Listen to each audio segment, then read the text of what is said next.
Hidden in the mists of the South Pacific, on one of the most remote islands on Earth, is a mystery locked in stone.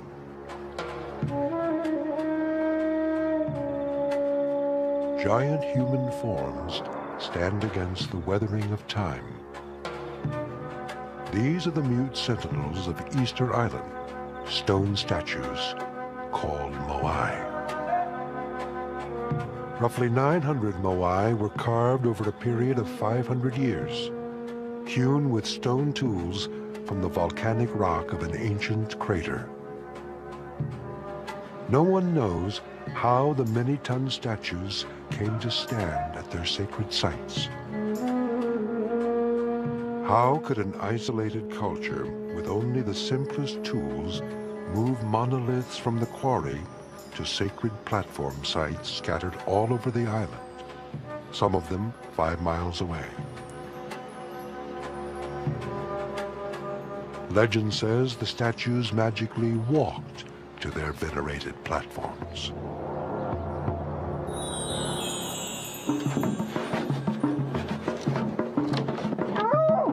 To penetrate beyond the myths, Nova assembles a team of archaeologists, engineers, and the Easter Islanders themselves. Together, they launch a series of hands-on experiments to explore the methods used by the ancients. But no one anticipates the events that unfold. We want to go little by little. Ideas clash. No, and I go by the statue because the angle is different. Tensions escalate as new methods are presented. I've got 12 people moving 6 tons. You didn't do that. That's 65? Yeah. No way. Resources run out, just as they did in ancient times. What are we going to do, fight over it? This is the legacy of Easter Island, a culture that exhausted itself in moving giant stone. How did this ancient society achieve such monolithic greatness, and why did it fall? Easter Island, now known as Rapa Nui.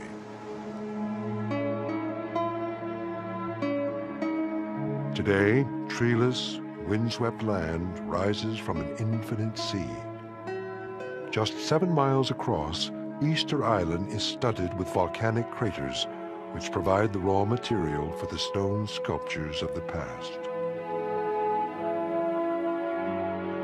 For 1,200 years, the island culture thrived in isolation. The population may have reached as much as 10,000. It was a closed society. As far as is known, nobody came to the island, and nobody ever left. There was no recorded history. And all that remains is a thin thread of oral tradition that is passed down through generations. We do know the ancient islanders feverishly expressed themselves in stone. According to island folklore, the moai are the spirits of powerful ancestors. They were raised on platforms called ahu, which were the centers for ancestral worship among the island's clans. But as population grew on the tiny island, conflict erupted between the clans. Food and timber were scarce. The people stripped the landscape of its once abundant trees. Today, only thin soils and exposed pastures survive. Could it be that this remote civilization ultimately destroyed itself over the moving and raising of their sacred moai? For decades, theorists have come to the island to try their hand at moving moai. In 1955, Norwegian archaeologist Thor Heyerdahl tried to drag a 9-ton moai on a small tree fork over the ground. The pulling method worked, but dragging a heavy statue is likely to damage the carved stone.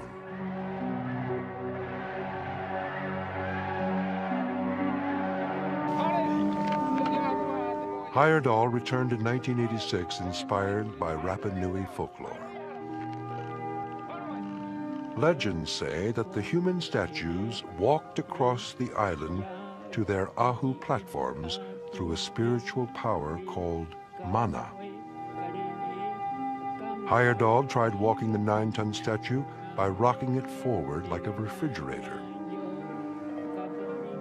Although it works, the method is precarious on anything but level terrain.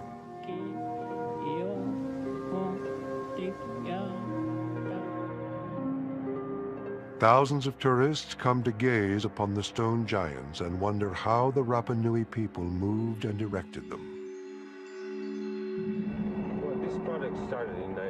Dr. Claudio Cristino has been Easter Island's resident archaeologist for the past 20 years.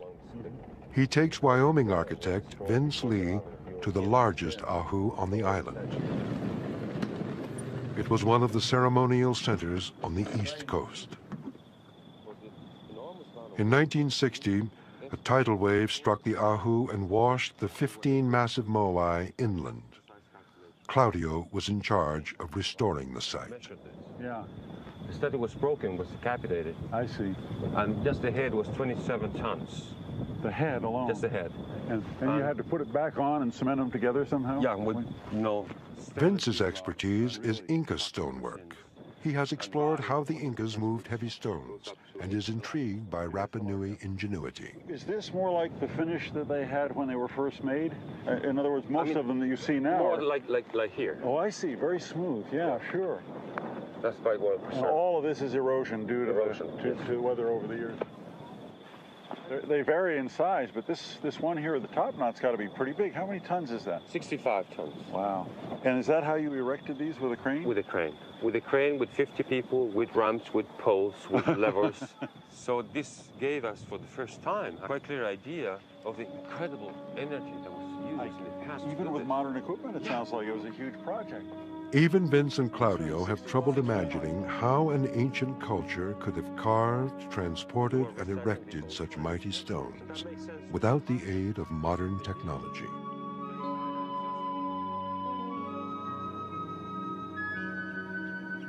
The meaning of the moai, to me, as an outsider to this island and to this culture, is ancestor.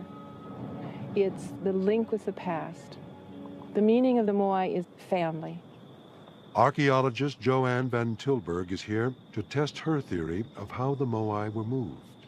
For 15 years, she has searched for the cultural significance encoded in the moai. When Rapa Nui people look at these statues and think about these statues, they are to them as if they are indeed living beings.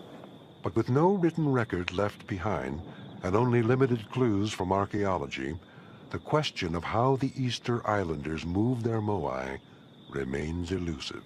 Science and mysticism, religion, faith, archaeology, engineering, all of these things are trying to come together here to understand what, when you look at it, is a relatively simple object.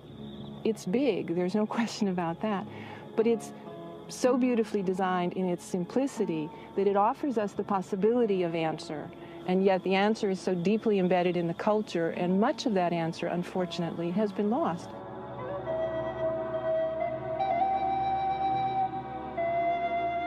Joanne has measured the height, width, and estimated weight of each moai on Easter Island.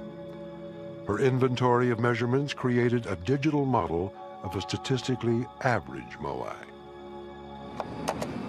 And so the computer data helps Joanne and robotics expert Zvi Schiller formulate their theory on how the ancients moved the statues. Turns out there was some mistake there, but so this is By digitizing a topographical map of Easter Island, Zvi simulates the undulating terrain.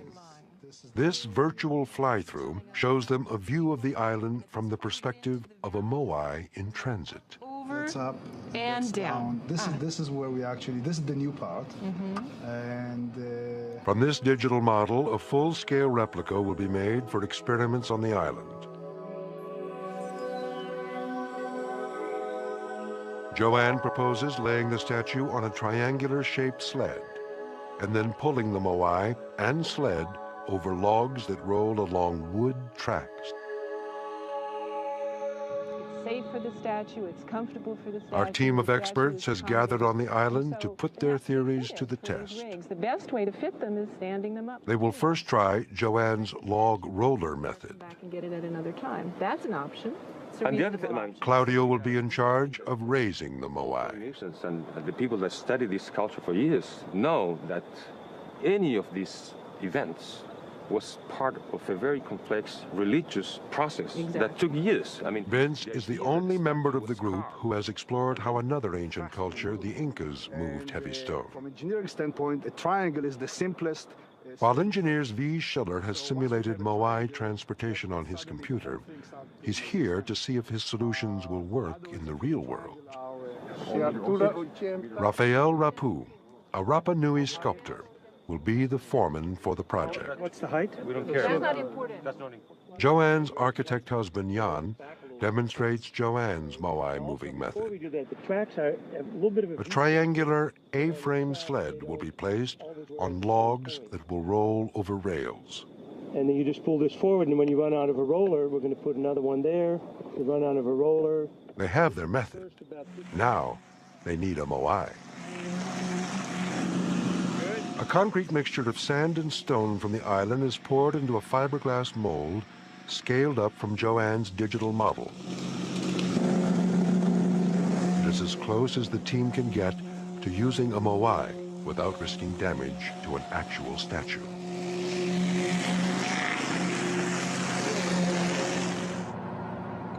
Three days later, the 9.5-ton concrete moai is ready to be lifted out of its curing pit.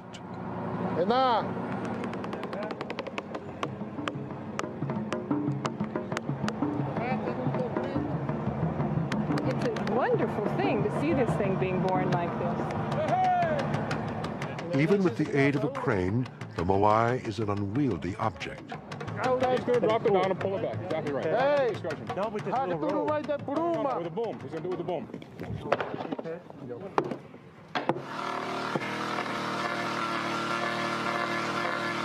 Chainsaw surgery frees the moai from its fiberglass mask.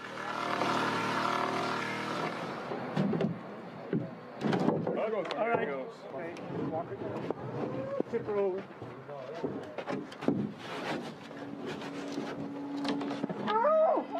From a digital computer image to a concrete facsimile, this moai is the culmination of years of Joanne's research.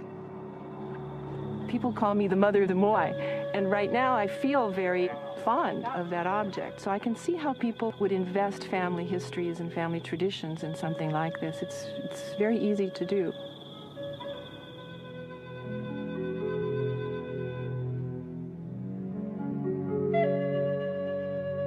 More than half of Easter Island's moai are still at the quarry, known as Rano Raraku.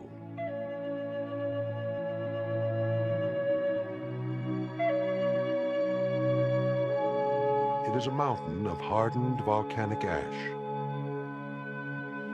Here the moai lie in various stages of production. Some half-carved, some on their backs, as if sliding down the quarry slope, and others buried from carving debris and erosion.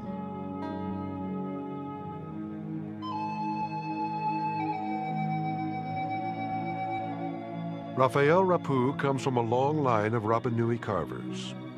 He takes local sculptor Santi Hito to the high slopes of the quarry to explain the techniques used by the ancient carvers. They sculpted moai from the bedrock using a stone tool called a toki. The largest moai on the island, named El Gigante, the giant, was never finished. Its partially carved figure provides a glimpse into how the moai were carved. Continuing the tradition of Rapa Nui master carvers, Rafael passes on the oral history to Santi. His words came from the elder people when he was a young boy. And so it transcends from them to him, as is right now. Like you can, witness how it transcends to me, and hopefully eventually to my kids and so forth.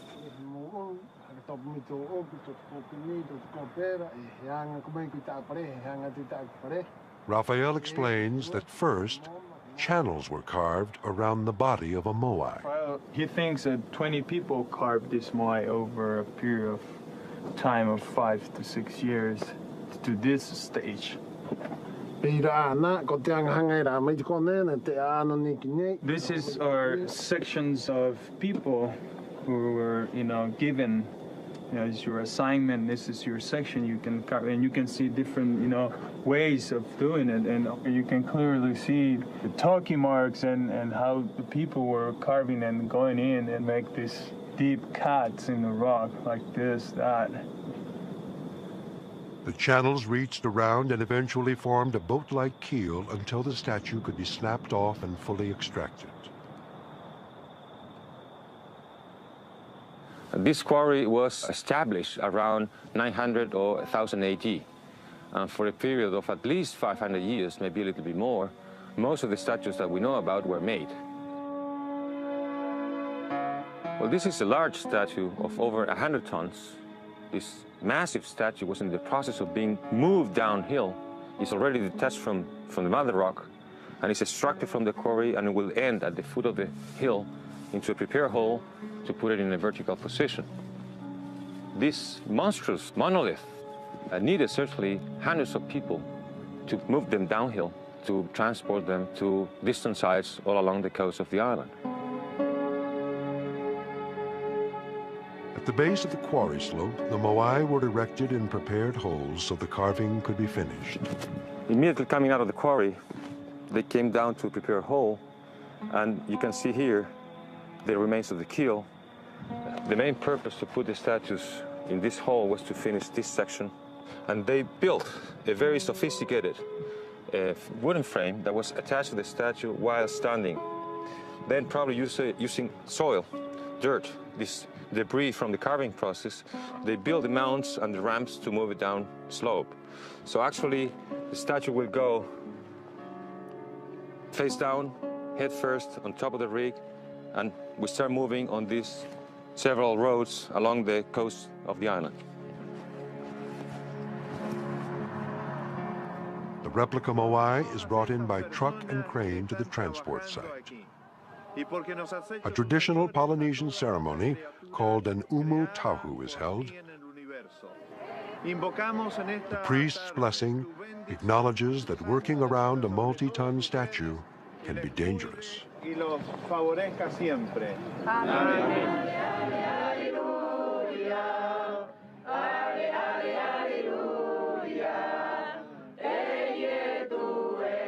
So it's a benediction on behalf of the Catholic Church and this community for this project and the work that they're doing here to take care of everyone.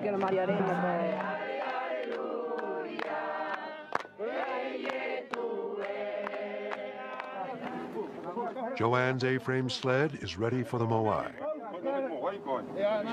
Its unique triangular shape is proportioned exactly for the statue. The team will try to pull the entire rig 100 yards on flat terrain, using Joanne's log roller system. The log should roll over this track of thin wood rails. We're going to move it 5 meters, and then stop. And then we're going to regroup, talk about it a little bit, and then we're going to move it. Probably we'll move it to the end of the rollers, and that's the first day. So. Oh, yeah. Joanne confers with Nico Hawa, who is in charge of the Rapa Nui pulling team. He rehearses his commands before they begin. We're pulling on terrain that's flat as a pancake here, and that's the easiest situation. That's where I'd start out, too, to test the idea. But if it's got to be valid, it's got to be something that would work on going up hills and down hills and side hills and stuff like that. I think this system would be a little harder to do on that kind of terrain. But let's give them a chance and see what happens here.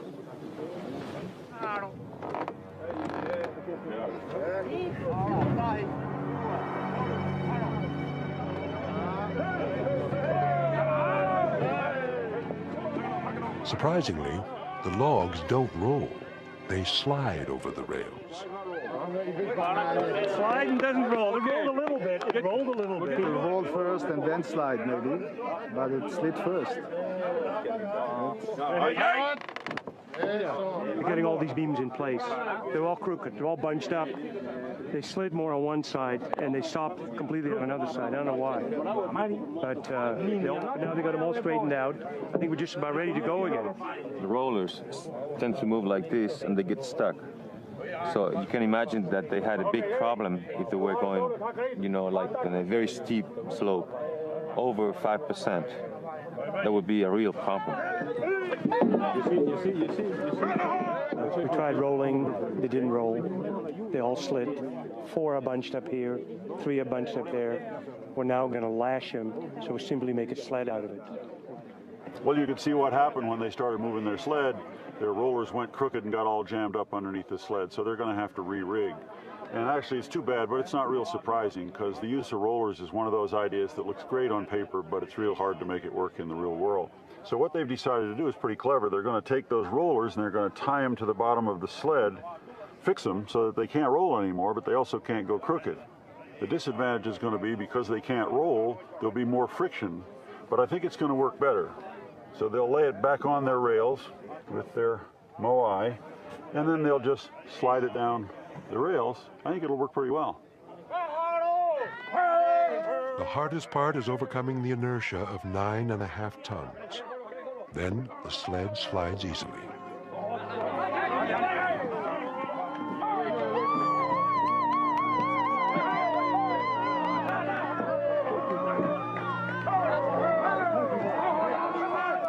This novel solution exploits rope lashings and wood crossbeams that are common in traditional Polynesian culture.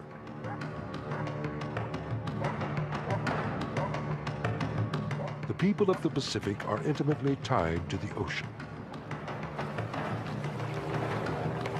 In ancient times, outrigger canoes were the vital link between islands.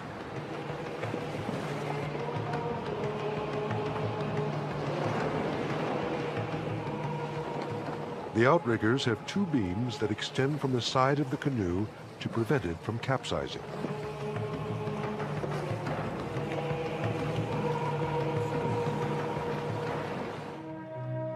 The larger voyaging canoes were simply 2 hulls bound together by wood crossbeams and rope lashings.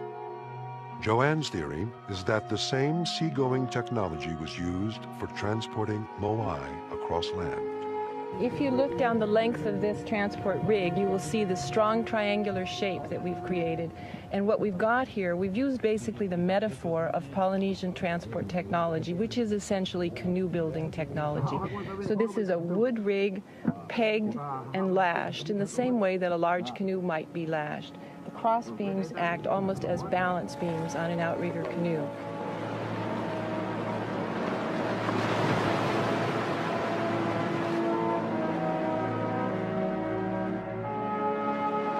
Polynesians made wooden ladders to aid in carrying canoes up on shore. The crossbeams of this ladder are lashed onto long rails, just like the rollers lashed to the sled for the moai.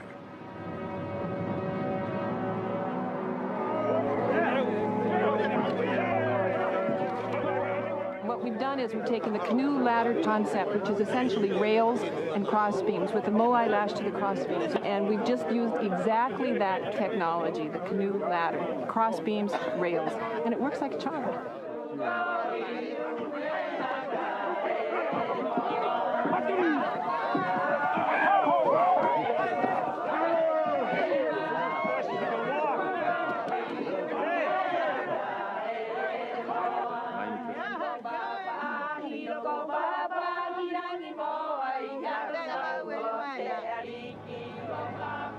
Each group of statues was raised on a long rectangular platform, or ahu. According to island belief, the ahu elevate the ancestral spirits partway between earth and sky. Most ahu platforms are along the coast. The moai face inland, their backs to the sea.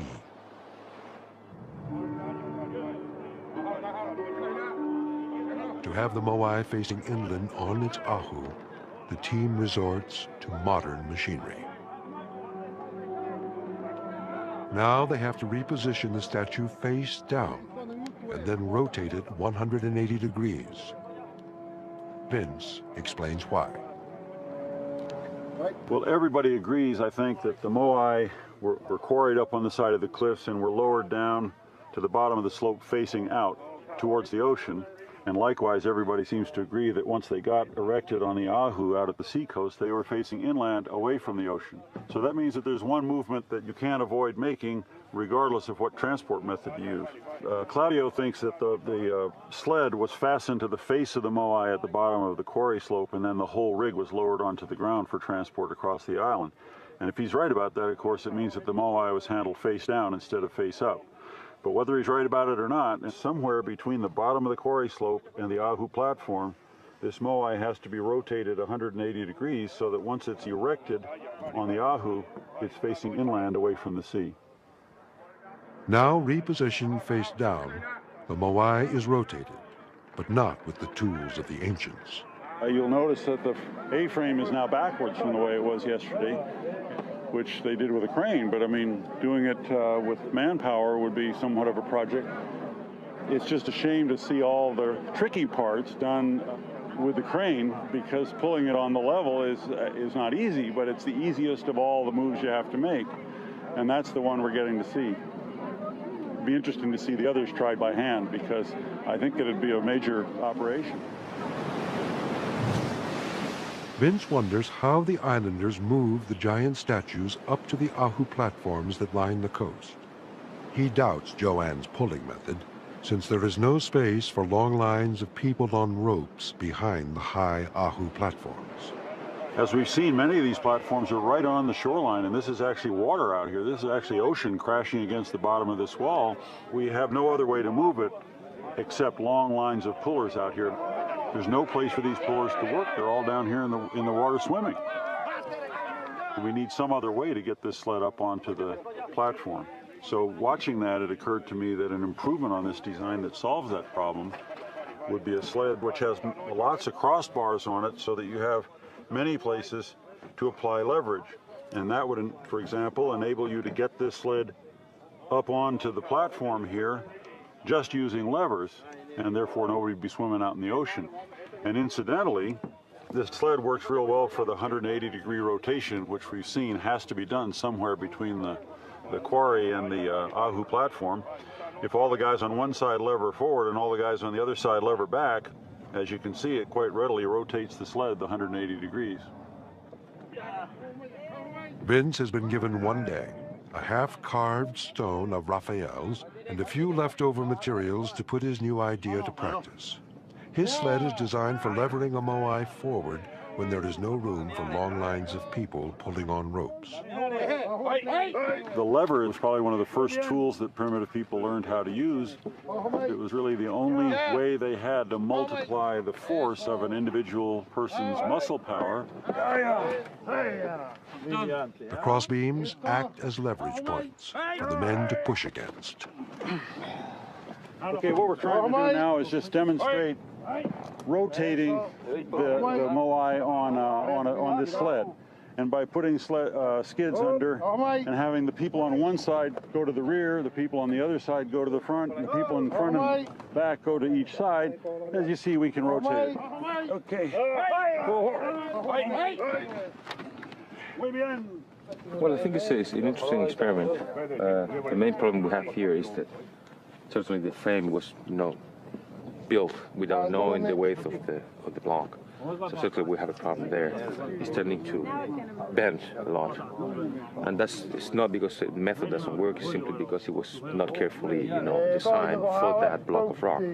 The bottom line here is it's not really demonstrating very much because the design of the frame is so inadequate that we can't really make a just extrapolation from what we're seeing. We are moving it with 14 guys, and it's a big rock, and I could hardly claim that because of that it's a successful experiment, but we've learned a whole lot of stuff. And I think we've shown that a small gang of people with levers can move a big rock. One thing that's kind of neat here, if you figure this thing weighs about 6 tons, we got 12 guys on it now, so each guy is moving 500 pounds of rock right now, each individual man. That's not too bad. Can I make it into play? I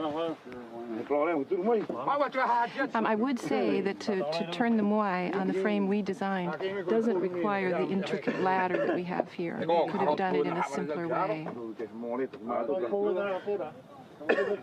Vince's side experiment is beginning to raise the temperature and turn the archaeologists and engineers from critics to advocates of their own theories. Having 3 beams for rotation, the A-frame was just as fine, as good for the rotation part. Did you do a rotation with the A-frame? We didn't, but we could. We could. But you didn't? We didn't. You used a crane for it, if I recall correctly. We did exactly what the experiment required. Well, it may be. It's okay, I'm just saying, it's easy to No. say it's perfect for it, but if you don't do it, you don't know. I said this was perfect last night, but now I've done it, and I say, whoops, maybe Now you say it's not only not perfect, Vince, it's a mess. I'm Look looking- at it. Yeah. Look at that. That's a disaster. Let's not It is, tear though. down anything. I'm just looking at the principles. The principles are Get real. that whenever... And by the way, I'd like to correct, to show you how poor an engineer I am, I'd like to correct a comment I made a moment ago on camera.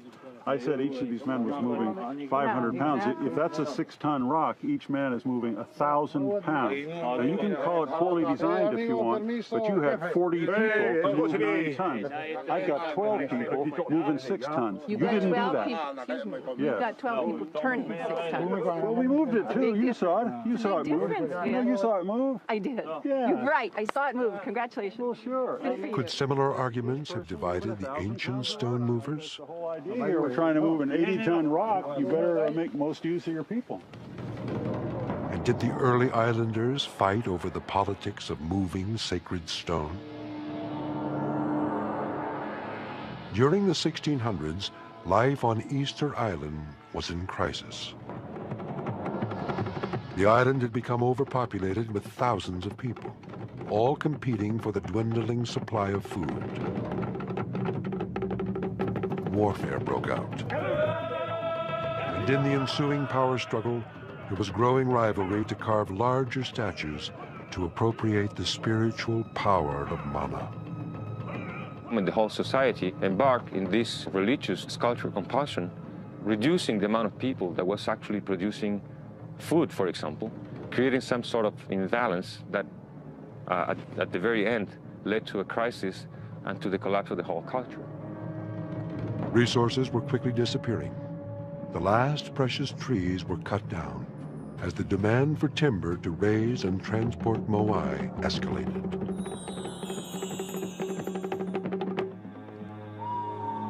Ancestral statues were knocked down by the warring factions. In time, the population would all but disappear. The great civilization of Easter Island had collapsed.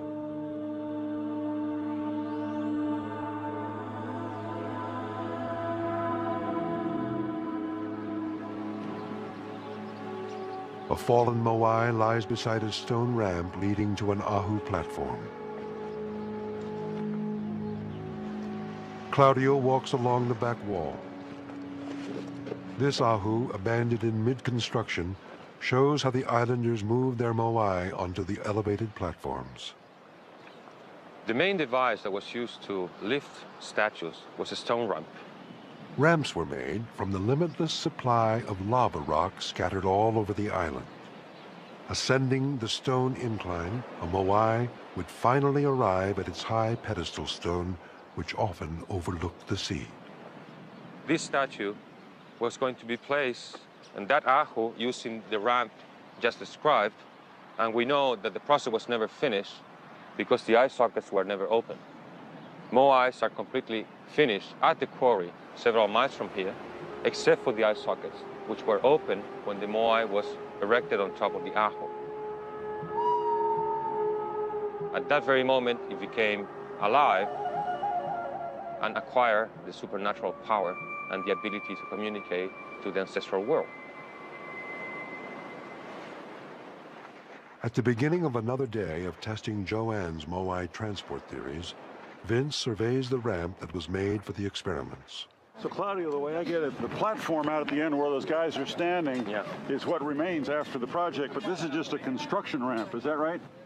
Most probably statues were approached to the platforms using this run. Sure, because in most cases you can't get to the platform from the rear anyway because of the sea walls and so forth. Yeah, they're very close to the coast, sure. And most of them have very high back walls. Gotcha. Seaside walls. Right. So most probably. Today's goal will be to transport the Moai up the ramp, which is paved with laterally placed logs.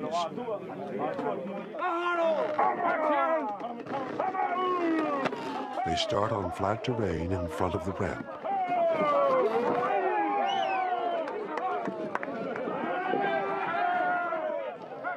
More logs are brought in and placed in position like the ties of a trackless railroad bed. It takes a lot of trees to make a wood road just 30 yards in length. It seems plausible that the trees of the island could disappear altogether in the act of moving sacred stone. Thick palm forests blanketed the island when the first settlers arrived. Pollen analysis shows that a species of palm strong enough to move Moai, called Jubea chilensis, once flourished here. In their escalating efforts to move and raise giant statues, the islanders cut down the last of their trees. Long before the first Europeans arrived in 1726, the island had been stripped bare. Not one Jubea chilensis palm tree remains today. Could it have been the obsession with erecting giant statues that led to Easter Island's ecological and social catastrophe?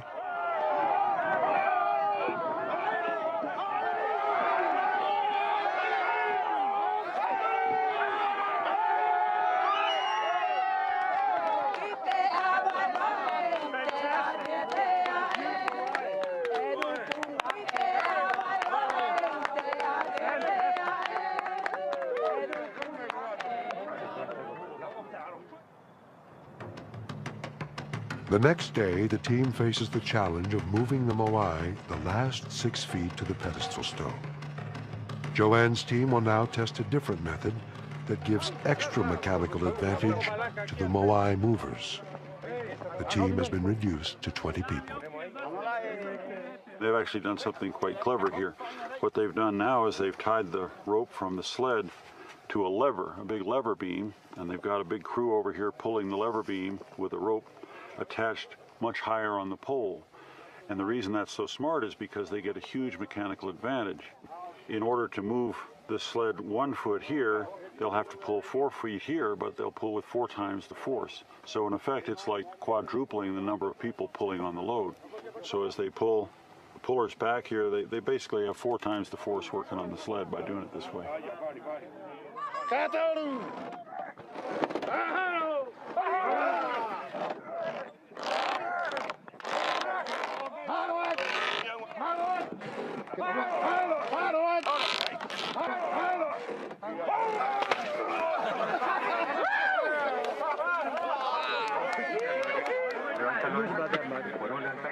It's a good method. We needed a stronger hand. I was waiting for something to break. Well, we were all we waiting can learn for from it. We were all waiting for that. It was we got good. it here. So.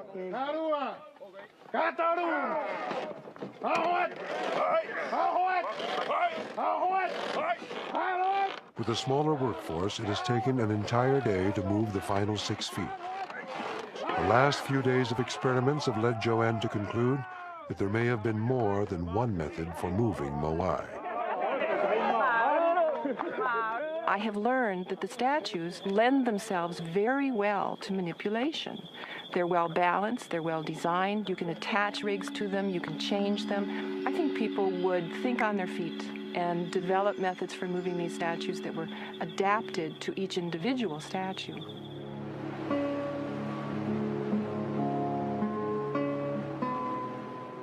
Many Moai on Easter Island had topknots known as pukao placed on their heads. They are thought to signify the headdresses that Rapa Nui chiefs wore. Red cylindrical pukao lie near the fallen Moai all over the island, and they were carved from this ancient quarry of red scoria stone.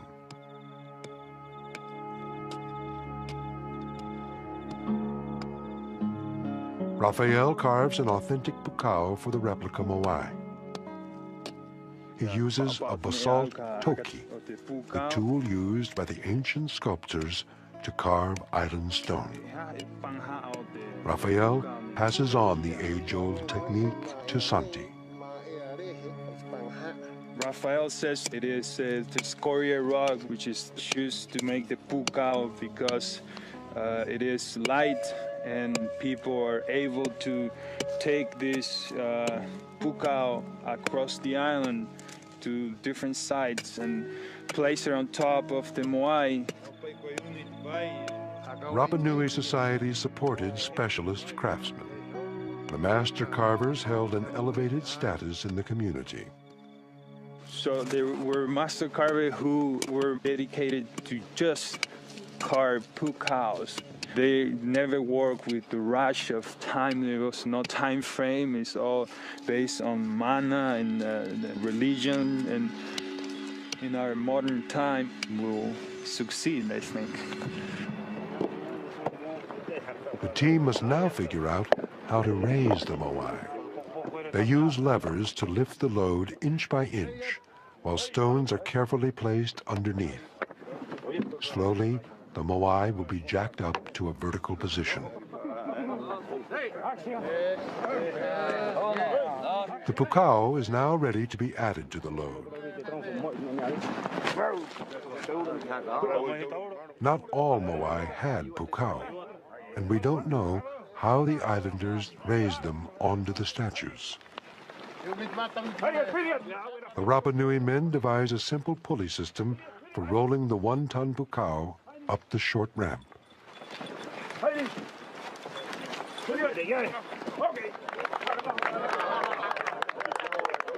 Pukao and Moai will now be joined together by rope and secured for the raising. Tomorrow we'll see them levering it up, how easy it really is, and it should go very quickly. I think this is the way it was done.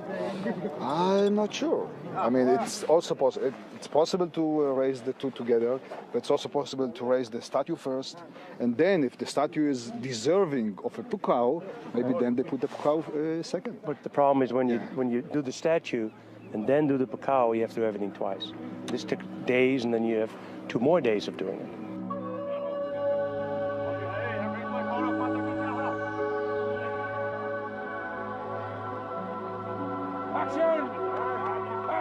Claudio is the archaeologist in charge of the raising. He hopes the Moai will be raised in 1 day. By 3 o'clock, it's going to be very high, but 4 o'clock it should be up. 5 o'clock. It's not a promise. So no, those logs now are not. The work takes on its own rhythm, and a steady stream of ideas come from the onlooking experts. 3 points at least. I mean, the wood is helping. It's in good position.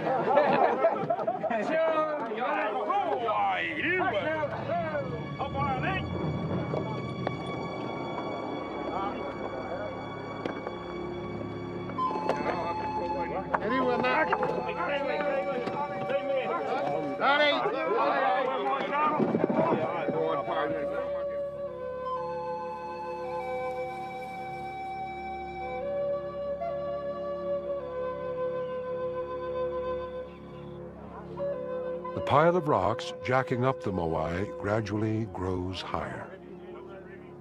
Zvi measures the team's progress by calculating the Moai's angle of incline.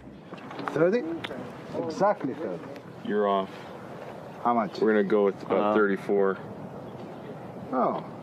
What's if you take the angle of the blade from the They are using the same instrument, but somehow cannot agree on the angle. It's pointing exactly at 30. What am I approximate? It's exactly 30. We got about 31 degrees and 24 seconds. Yeah.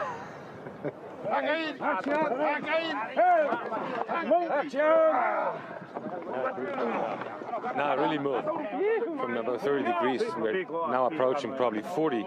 And at 45 it will be much lighter. So now it's really going to go up very fast.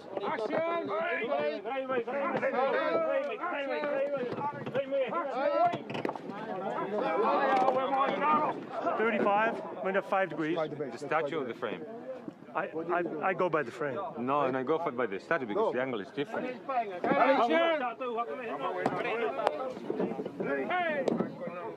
I'm reading about a little bit over 40, maybe 42. But pretty soon, one more time, we'll be up at 45. Well, I gather from Svi here that it's about 43 degrees now. You know, mathematically, once it gets beyond 45 degrees, it should get easier rather than more difficult. You know, so getting to here has been the hard part. And as you get nearer and nearer to vertical, and you have less and less weight on the rock pile, that's when it gets quite easy to set the stone upright, but it's hard to control because you don't have the friction of the load leaning against the rock pile.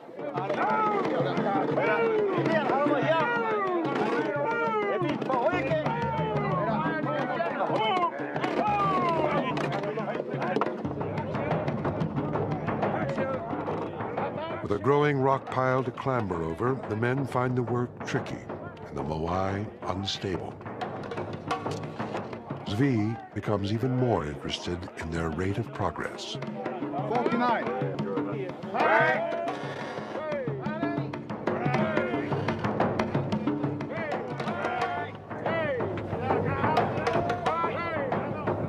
There are now fewer levering positions on the 12-foot pile of rocks for the 20-man workforce.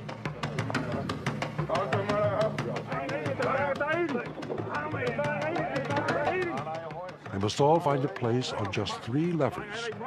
With the daylight fading, the work will have to continue in the morning. My biggest concern now is that because we're running out of light, and it's quite late, and the moai moved a little bit to the right, we have to be very careful because that's the critical angle. We might lose the statue. So we have to secure everything tomorrow, put it straight, and control these rocks around it so that the people will work safely at the same time. But it will happen. I mean, it's not a problem. That's just a little disruption in the general process. But it's going to go up, no problem.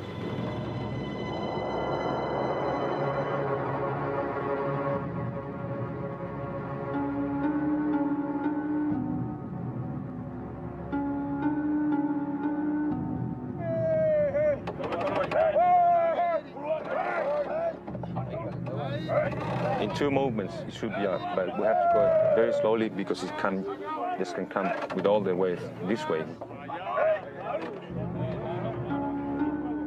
But certainly this is the most critical point.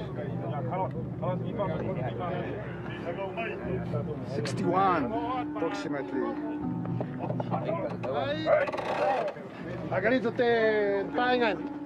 Work is soon stopped. Zvi's obsession with the angle gets beyond Claudio's patience. If this is 65. 65 degrees with reference to that. To what? The 65 degrees is the angle of the base relative to the horizontal, to the horizon. I mean, you mean this angle here? Yes. That's 65? Yes. No way. That's not even 45. I don't know what you're talking about. Oh, no, 65 degrees this way. Come on. I'm measuring this angle here. I mean, no, I'm tired of this bullshit.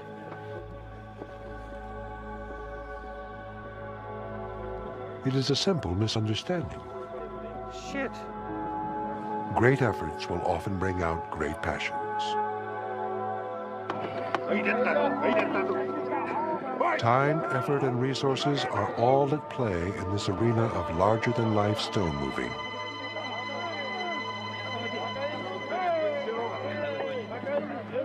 It is a delicate moment.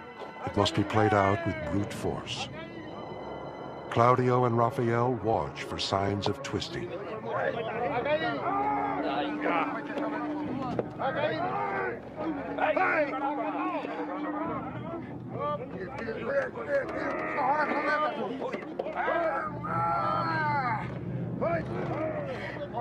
We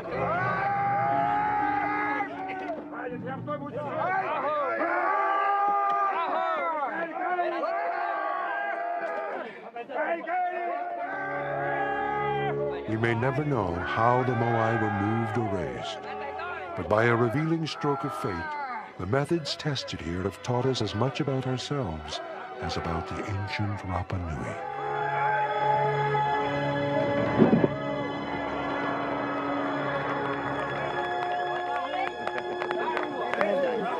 Well done. After all this fighting and all that. Took a lot of headbutting and arguing and compromise, but it's a very creative process. It's a process that probably they went through in part in the ancient times. The bottom line is we will never be able to reconstruct with total authority exactly how they did it. We learned a lot here, I think, through the process of trial and error. I mean, we tried a lot of things. Some of them worked, some of them didn't. Even using a crane for some of the difficult moves, this was not an easy process.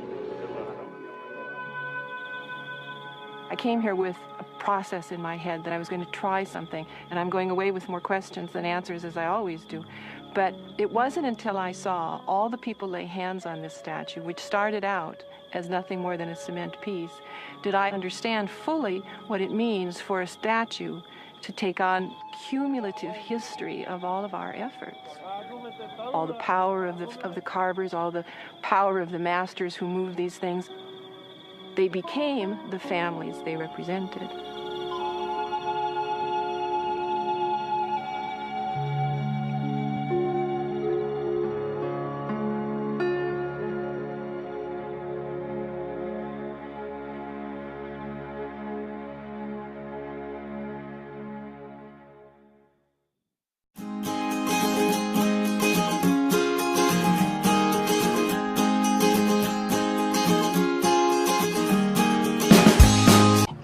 To their venerated platforms.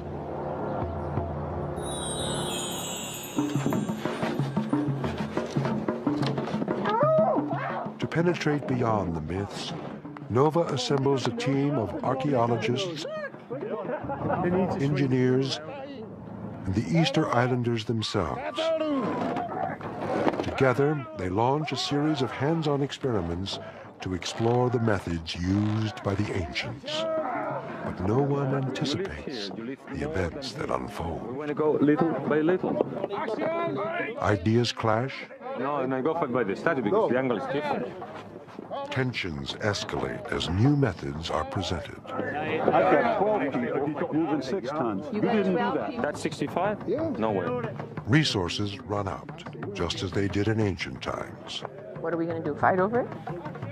This is the legacy of Easter Island, a culture that exhausted itself in moving giant stone.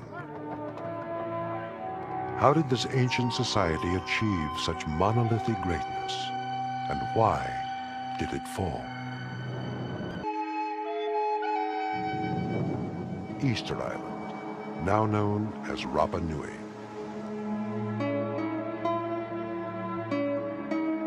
Today, treeless, windswept land rises from an infinite sea. Just 7 miles across, Easter Island is studded with volcanic craters, which provide the raw material for the stone sculptures of the past. For 1,200 years, the island culture thrived in isolation. The population may have reached as much as 10,000. It was a closed society. As far as is known, nobody came to the island, and nobody ever left. There was no recorded history. And all that remains is a thin thread of oral tradition that is passed down through generations. We do know the ancient islanders feverishly expressed themselves in stone. According to island folklore, the Moai are the spirits of powerful ancestors. They were raised on platforms called ahu, which were the centers for ancestral worship among the island's clans. But as population grew on the tiny island, conflict erupted between the clans. food and timber were scarce. The people stripped the landscape of its once abundant trees.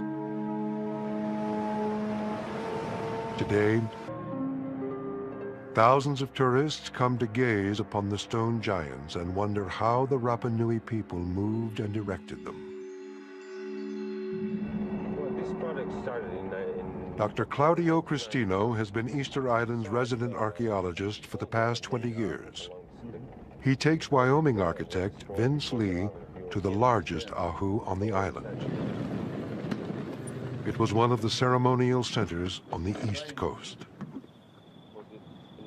In 1960, a tidal wave struck the ahu and washed the 15 massive moai inland. Claudio was in charge of restoring the site. Yeah, the statue was broken, was decapitated, I see. and just the head was 27 tons. The head alone? Just the head. And you had to put it back on and cement them together somehow? Yeah, with no. Vince's expertise is Inca stonework. He has explored how the Incas moved heavy stones and is intrigued by Rapa Nui ingenuity. Is this more like the finish that they had when they were first made? In other words, most of them that you see now More are... like here. Oh, I see. Very smooth. Yeah, sure. That's by 1%. And all of this is erosion due to, Erosion, to weather over the years. They vary in size, but this one here at the top knot's got to be pretty big. How many tons is that? 65 tons. Wow. And is that how you erected these with a... Only thin soils and exposed pastures survive. Could it be that this remote civilization ultimately destroyed itself over the moving and raising of their sacred moai? For decades, theorists have come to the island to try their hand at moving moai. In 1955, Norwegian archaeologist Thor Heyerdahl tried to drag a 9-ton moai on a small tree fork over the ground. The pulling method worked, but dragging a heavy statue is likely to damage the carved stone.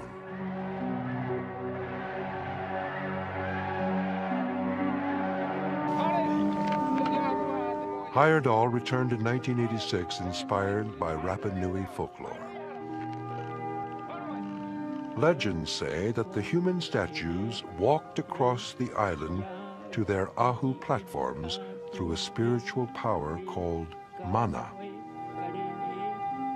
Heyerdahl tried walking the 9-ton statue by rocking it forward like a refrigerator.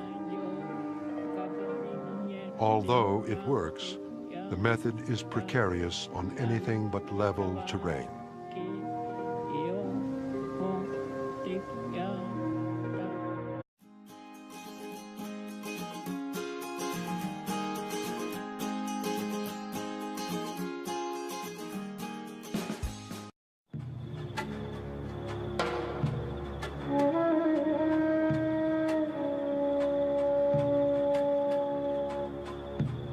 Hidden in the mists of the South Pacific, on one of the most remote islands on Earth, is a mystery locked in stone.